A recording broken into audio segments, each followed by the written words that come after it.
To set up your T.R.S suspension trainer, you're going to want to anchor it to any secure point that will support your body weight, such as this post that Randy's working on over here, a secure beam, a chin-up bar, or a hard point on a ship or a ground vehicle. Your anchoring point should be 7 to 9 feet off the ground and strong enough to support you. If possible, wrap the suspension anchor around your secure point several times to reduce any lateral movement. Fasten the black carabiner at the end of the suspension anchor between the black bar tacks at the appropriate interval for your anchor point. Or you can clip the carabiner directly over the T.R.S.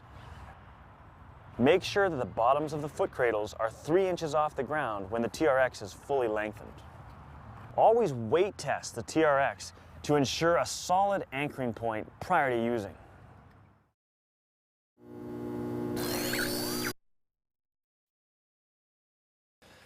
The door anchor accessory is included in the Force training kit and allows you to anchor your T.R.S from a door. The T.R.S door anchor should only be used on solidly constructed doors that can support your entire body weight. Do not use this accessory on a sliding door, glass doors, or lightweight closet doors. Before starting your workout, always place the doorknob warning placard on the other side of the door to prevent someone from opening the door while you're exercising. To use the door anchor, you'll first have to remove the suspension anchor before you can put it on. Do that by sliding it all the way over the buckle and over the handle, removing it completely. Now we can take the door anchor and reverse the process. So, again, sliding it over the handle, then the buckle, and then all the way to the middle of the T.R.S. Now you're ready to use it over top of most any door. Using the T.R.S on a door that opens away from you is the most secure setup. That's because you'll be effectively pulling the door closed while you exercise.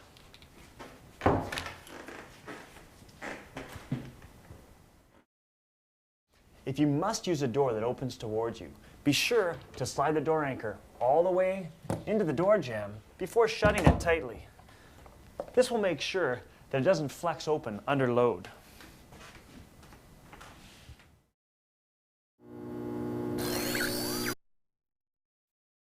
To adjust the length of the T.R.S, you're going to want to grab onto both cam buckles simultaneously and depress the thumb tabs.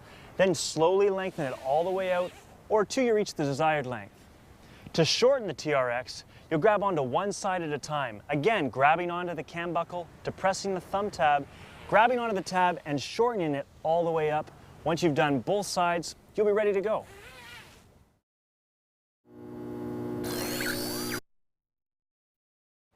If you're just coming off an injury or just want to give yourself a bit of a self spot in some of these steep, challenging exercises, we can bring one foot in front of the other, and that'll help us come out of the bottom of these movements. So you see in this case, Randy's doing a chest press position. If he was just coming from a shoulder injury, wanted to help himself out of the bottom of the movement, this is a great way to do it and add some security to the movement.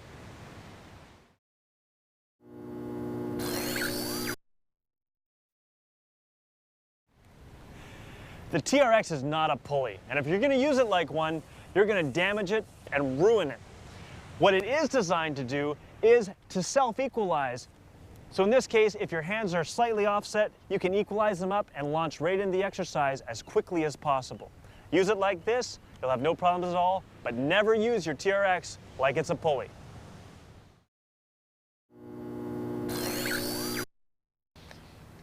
Many exercises on the T.R.S are much improved by using an offset foot position. What we're going to do is get Randy to bring one foot in front of the other. Excellent. Now he's going to perform this high Y raise, rocking from his back foot onto his front foot. This allows him to get a much broader range of motion and really get the most out of this exercise.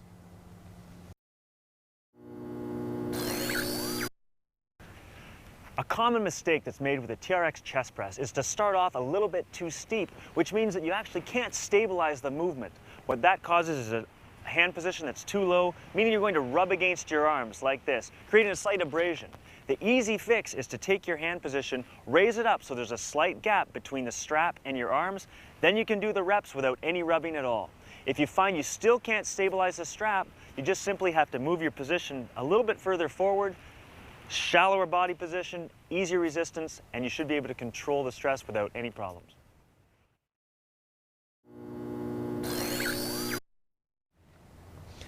every exercise on the TRX can be done single-sided, but to do that, we'll have to configure it into single handle mode. To do that, take both handles, put one over top of the other. Now you're going to want to take that bottom handle, pass it through the top one, and switch hands. Now taking the bottom handle again, passing it through one more time, and locking it down tightly, making sure you weight test it. Now we're set up in single handle mode, and you're ready to go.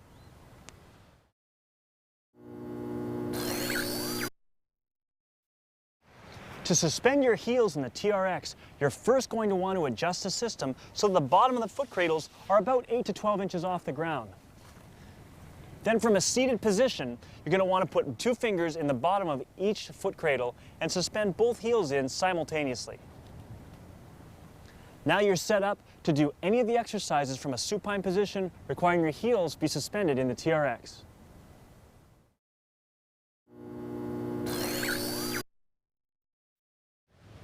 To suspend your toes in the TRX, again, we're going to want to adjust it so the bottom of the foot cradles are about 8 to 12 inches from the ground. Sitting down, put both toes into the foot cradles, and then take your right foot, crossing it over the left, and then rolling in that direction with your toes pointed will get you in that plank position with your toes suspended in the TRX, ready to do any of these exercises require this position. One of the key points to remember when you're using the TRX is to always make sure you've got tension, and this is especially true at the end range of movement. The way to anticipate this and make sure you're set up right to begin with is to start off in your finish position, and we're going to use the high eye overhead raise to show it to you. So here Randy's put his arms up, he knows that's where he's going to finish, and we can set our offset foot position around that. Let's do a few reps like that.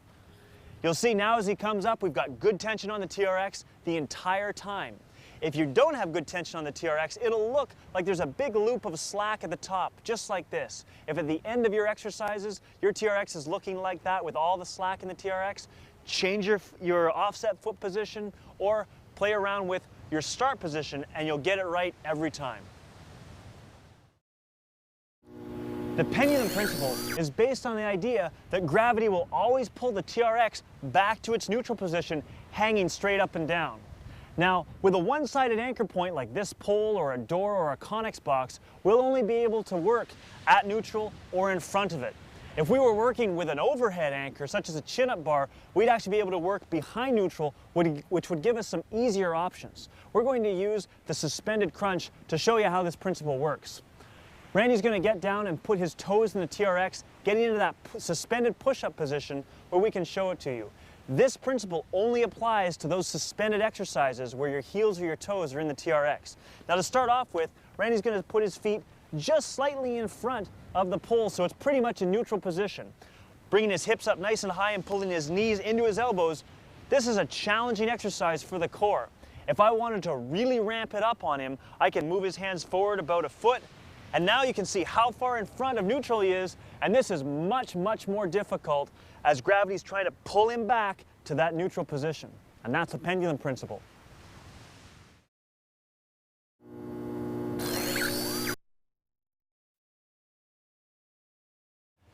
Vector resistance is simply the concept of the steeper you are, the harder the exercise is going to be.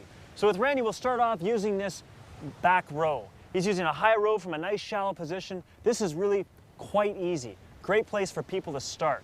To make it more difficult, we're going to bring his feet a little bit steeper. Now we can see he's got a steeper angle. This is going to be quite a bit harder. He's giving us great technique. One more of those, and now we'll make it very difficult for him. Let's bring his feet all the way to the bottom. You can see now he's got a very steep angle, and let's do 3 from this position. Excellent work. You can see how as he changed his body position, the exercise went from very easy to very difficult. You should be able to find the challenge that's right for you.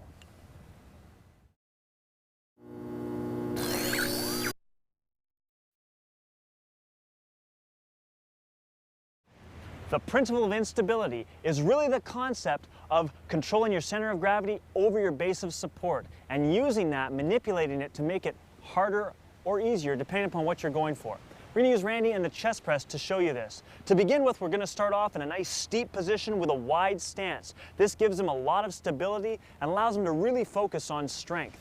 If I wanted to pull in more elements of stability and still make it difficult, I could bring him a slightly more shallow, applying vector resistance, and now narrow his stance so his feet are right together. We can do a couple here. Next, we're just going to have him bring his foot straight off the ground and do a couple there.